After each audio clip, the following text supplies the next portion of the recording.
and welcome back to another episode of Look Natural. In this episode, as you can see from the title, it's going to be all about bronzers, bronzer placement, bronzer shades, bronzer products, facial shapes, just everything to do with bronzers, brushes, just endless things. And I just want to cover everything, give out as much information as possible. So yeah, I'm going to get straight into the video. So I do have makeup on already. I have my base done and some eyebrows, but that is it. I don't have any contour, bronzer, none of that. So you can see this is my natural facial shape without any enhancing, changing, shifting, none of that. You can see that my facial shape is very round, oval, quite long. I've always been told that my face is long in school. So yeah, that leads nicely into the first tip, which is knowing your face shape so that you know how to apply your bronzer. My head is longer than it is wider and my chin is very round. With this head shape, it's said to be the most versatile because you can really just adjust it to be any other face shape you want just by contouring and shadowing and stuff like that. So it's quite a cool head shape to have. I just went online and googled some websites to check my head shape, and the consensus was my head shape is oval, so that's what I'm going with. But I do contour my face into a diamond shape so that my cheekbones are higher and my chin is more chiseled, and I'm going to show you guys how I do that. Once you know your facial shape, you can go on to finding the right type of bronzer that you want to use. There's so many types. There's creams, liquids, powders. As you all probably know, my favorite types are creams and liquids, but I'm going to show you my favorite powders as well because I don't want anyone to feel left out. And I do sometimes use powders. It kind of depends what I'm going for, but yeah, I don't not use powders, but I just prefer creams. I think it's common sense when it comes to your formulas of your bronzer. If you have oily skin, don't use oils. If you have creamy skin, you can use it if you have normal combination and dry skin, but not really oily because it can slide.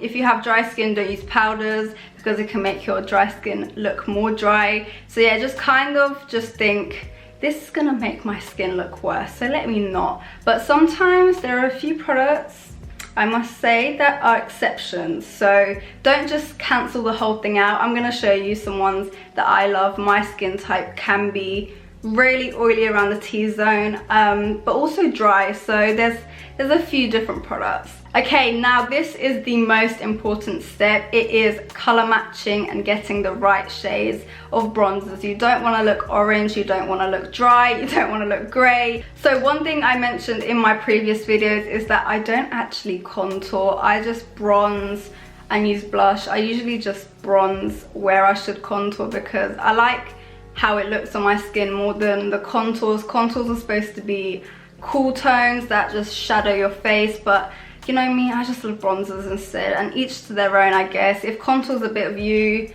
try bronzing, you know, who knows, you might like it. Like foundation, you need to know your undertone when it comes to bronzing. If you're olive toned like me, I would definitely say warm tones and golden tones on your bronzers are key because the undertone of your bronzer is supposed to be the same as your natural one because it's supposed to come out of your skin naturally and look like it's from within. So you don't want to apply any greys or any cool tones when you're actually warm tone because you can already imagine how much of a disaster that's going to be. So very key, find your undertone. I mentioned in the foundation video how you can do that just by checking your veins. There's charts, there's websites that can help you out, so I'll link those down below too. If you want to know your undertone but don't really have time or don't want to go on the websites and do your own research, I'll just quickly whiz through what the common general consensus of the undertones is.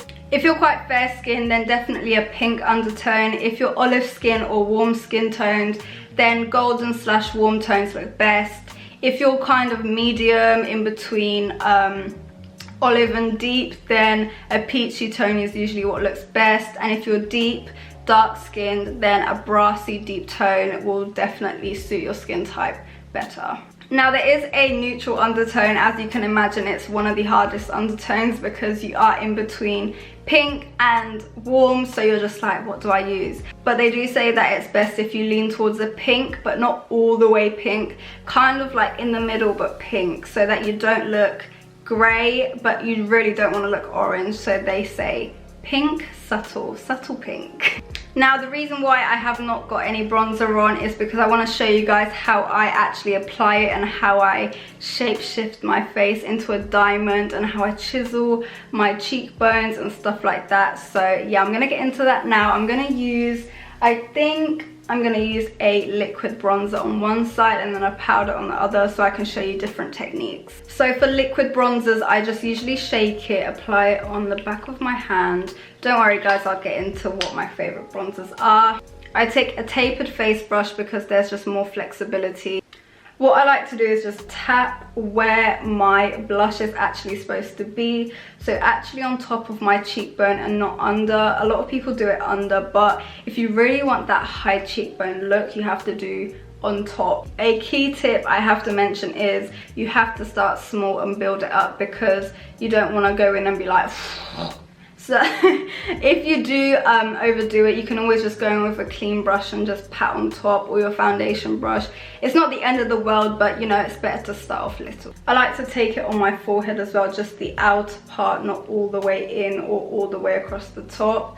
I just like to keep it in this bit here and then bring it back down. Just do the C shape, you know, the classic C shape that they recommend. Another difference that I do is I bring it all the way down. I don't just stop at the cheekbone, I bring it all the way down my face, almost near my lip, because I want it to just follow, you know, I want it to just extend and really make my face look chiseled. Once you feel that your brush has less product on, that's when you can start blending it up, because then you're not applying more product on top, you're just diffusing the edges.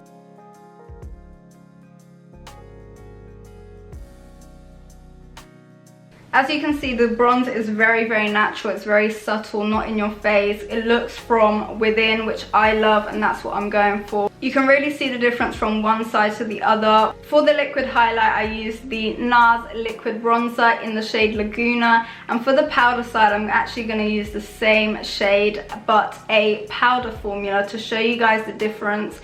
For the same shade but different formula on this side. With powders, I actually feel more nervous using them, and liquids I'm just like but powders I'm like whoa, because I feel like they're more dangerous. I don't know if it's just me, but powders I try and avoid. For bronzers, I love using a large brush because I feel like when you tan, the sun doesn't go, oh, let me just put the tan here because this is where her shadows. No, it's like all over, so I don't really care for it being precise because again, it's not a contour, it's a bronze, so that's what I'm gonna do.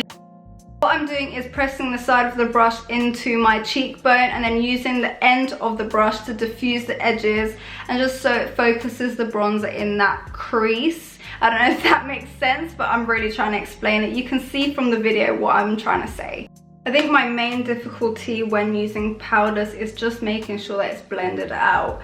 With liquids, it kind of does it on its own, I don't know, but powders are just like, oh, they're just hard work. So as you can see from one side, the liquid bronzer is much, much darker and it gives a much, much more natural finish, whereas the powdered side is very much more focused and you can kind of see where I've placed it, but it still looks very, very good. I'm not saying that I don't like it, but you can definitely see the differences in finish in both of them, even though they are the same shade. I am in fact using artificial light to film this video, but one major tip to avoid looking crazy outside is using natural lighting. I just went to the window and checked what I looked like and I look fine, and it's very, very important you do the same, and always do your makeup in front of natural light and not in your room in the dark, because you want to see what people outside are going to see your face like, and you want to control what you're doing, and that's usually why some people go overboard, because they can't really see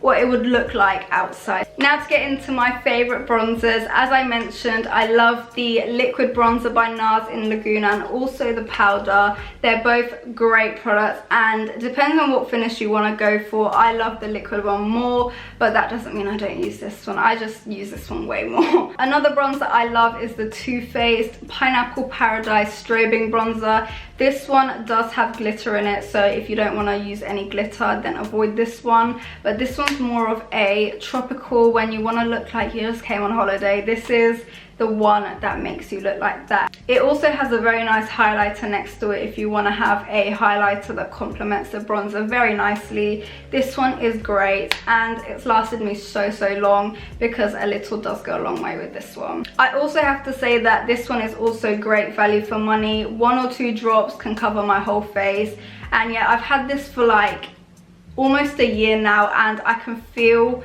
that I'm nowhere near finishing. The next bronzer I love is the Fenty Beauty Matchstick in Mocha. I actually think it's a contour, but I just use it as a bronzer. It's definitely more controlled. You have more control of where the bronzer goes. So I think this one is way more beginner friendly. If you're kind of getting into bronzing and it's not something that you're comfortable with, I would definitely use this matchstick if you want to learn how to do placement and stuff like that. So do check them out. They have so many shades as well. Everyone knows Fenty is known for their shade range, so there'll definitely be one for you. The next one is also very well known. It's the Benefit Hoola bronzer. I use the shade Caramel. I forgot what their other shade is that everyone uses. I think I'm actually supposed to use that shade because this one's a bit too dark. I have to be so careful when I use this because I can really go overboard so easily. But nonetheless, it's a very nice bronzer, and it is matte with no shimmer, I'd like to say. So this is a great one if you don't want to look too shiny and you just want to look bronzed. The final bronzer is one that is actually a highlighter, bronzer and blush trio, and it's great for that reason. It's like a multi-purpose, only need one product kind of product, and it is the Sweetie Pie bronzer by Too Faced. It's so beautiful and it smells so good. Again, it has the blush tones, the contour tones, the bronzer tones and the highlight tones, so it kind of is one that you just go woo with, and I love it for that reason. It's very easy to use and you can just get everything done in one go, and who doesn't love just getting their makeup done easily, quick, you know. So this one's another one that I absolutely love, and I love using this one when I want to go for that, you know, fresh look, less bronzy, more sweetheart, innocent look, because the pink is a very nice shade. So yeah, I love this one too. All these bronzers I've mentioned, I'm not biased in any way, I'm not being paid to say this, I just genuinely use these all the time, and these are the ones I go for the most. I think the ones I grab the most is definitely the NARS liquid bronzer, followed by I think the Too Faced pineapple bronzer, and then the Fenty, and then everything else is pretty even, but I think all of them are even, but those just stand out more to me. Now for favorite bronzing brushes, I have these 4 that I always grab. This one is the best one for creams and liquids, and if you want precision, just like with the matchstick, this would be a great brush. It is the Sigma Emphasized Contour Brush. You can see that it's angled, so when it goes into the contours of your face, you can really get control of where everything goes. The next brush kind of does a similar job, but it's much wider and it just does the job quicker. It's the Sigma Curved Kabuki brush in F83. I actually use this one for foundation as well because I like to really get in there on my cheeks, and it's much quicker than the smaller foundation brushes that I have. It's a fun brush, you know, it's so cool to look at. It's curved, it's like round, it's just the weirdest brush, but it's so cool. This brush is what I use for the powders. It's the Sigma Large Powder Brush F20. I like to just use this one when it's just like all over, no precision, and I'm really just in a rush. This one's great and it's super soft. All the Sigma brushes are really soft, so that's not something you need to worry about it scratching your face. I know some Morphe brushes do scratch my face up, so I always prefer using Sigma. So yeah, just a quick heads up. For liquid bronzers, like how I use the NARS liquid bronzer, I like using this tapered face brush because it's nice and pointy, so it gets into the deep areas of my face. And it's the tapered face brush in F25. So yeah, these 4 are my go-to brushes. So yeah, this is my face after bronzing. I showed you guys how I applied it, and I hope that was very helpful, and I hope this video in general was very helpful. I hope I just helped you guys enter the world of bronzing. You can come along with me on this crazy journey of being bronzer obsessed. I know a lot of you guys said that bronzing is not something you do and you want to get into it, but it's quite terrifying. But I hope now you feel comfortable, you have all the information. I'll see you guys again in my next video. Do let me know what you want that to be. I love listening to suggestions, you know, creating ideas with you guys, so I'll have a look out if you leave any below. Thank you so much for watching. Don't forget to like, comment and subscribe, and yeah, stay safe. Bye.